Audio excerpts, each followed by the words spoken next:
দর্শক, অস্ট্রেলিয়ার বিপক্ষে সিরিজের শেষ টি-20 বাংলাদেশের জন্য এখন বাঁচা মরার লড়াই। গেল ম্যাচে মাত্র 7 রানের পরাজয়ে সিরিজ হারাতে হয়, কিন্তু এবার যে হোয়াইট ওয়াশ এড়ানোর লক্ষ্য, এই ম্যাচে বাংলাদেশ পাচ্ছে না নিয়মিত অধিনায়ক লিটন কুমার দাসকে। এছাড়া আগে 2 ম্যাচের একাদশ থেকেও ভিন্ন হতে যাচ্ছে শেষ টি-20 একাদশ। পেস ইউনিটে পরিবর্তন অনেকটাই নিশ্চিত। এক নজরে দেখে না যাক সিরিজের তৃতীয় ও শেষ টি-20তে কেমন হতে যাচ্ছে বাংলাদেশের সেরা একাদশ।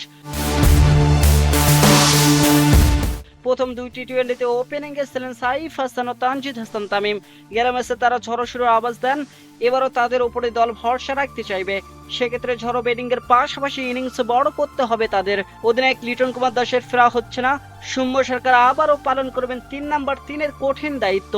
9 বলে 15 রানের ঝলক দেখানো সরকারকে উইকেটে টিকে থাকতে হবে বেশিক্ষণ। পারভেজ হোসেন এমন টি-20-র পরীক্ষিত নাম। প্রথম ম্যাচে বাকিদের মতো তিনিও জ্বলে উঠতে পারেননি। দ্বিতীয় ম্যাচে 22 বলে 36 রানের ধামাকা।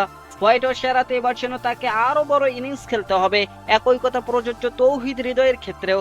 শেষ পর্যন্ত টিকে থেকেও সিরিজ রক্ষা করতে পারেননি অধিনায়ক। তবে এবার যে তাকে হোয়াইট ওয়াশ এড়াতেই হবে। জড়ো ব্যাটিংয়ে দ্রুত রান তুলে দলকে এগিয়ে নেওয়ার দায়িত্ব থাকবে শামীম হোসেন পাটোয়ারির ওপর। কিন্তু এই সিরিজে এখনো চলে উঠতে পারেননি তিনি। অজি বোলারদের বিপক্ষে তৃতীয় ম্যাচে কাজটা সহজ হবে না। দর্শক, দলকে জিতাতে হলে অবশ্যই শামীমকে ভালো খেলতেই হবে। ওদিকে দলে জায়গা পাওয়ার দৌড়ে তার সঙ্গে আছেন নুরুল হাসান সোহানও। তার কপাল খুলে যেতে পারে এই ম্যাচে। সুযোগে কিপটে বোলিংয়ে জোড়া উইকেট পাওয়া আসুম আহমদ টিকে যেতে পারেন। রিশাদ হোসেনকে নিয়ে হয়তো টিম ম্যানেজমেন্ট দ্বিতীয়বার ভাববে। শেখ মাহাদি কিংবা রিশাদ হোসেনের যে কোনো একজন সুযোগ পাবেন একাদশে। পেস ইউনিটের নেতৃত্ব দিবেন অভিজ্ঞ মুস্তাফিজুর রহমান। তবে কোনো কারণে তাকে বিশ্রামী দিয়ে তাসকিন আহমেদকে যুক্ত করলে অবাক হওয়ার কিছুই থাকবে না। সাথে দেখবেন বাঁহাতি শরীফুল ইসলাম।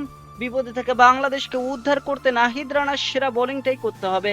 দর্শক, নাহিদ রানা যদি অজি ব্যাটারদের বুকে শেষ পর্যন্ত কাঁপন ধরাতে পারেন, তবে বাংলাদেশের জন্য জয়ের পথটা আরো সুগম হবে। এদিকে টাইগারদের একাদশ শেষ পর্যন্ত যেমনই হোক না কেন, বাংলাদেশের লক্ষ্য এখন একটাই, অস্ট্রেলিয়াকে উড়িয়ে দিয়ে হোয়াইট ওয়াশ এড়ানো। রোববার দুপুর 2টায় সিরিজের শেষ টি-20তে মুখোমুখি হবে বাংলাদেশ ও অস্ট্রেলিয়া, যেখানে কঠিন লড়াই অপেক্ষা করছে টাইগারদের জন্য।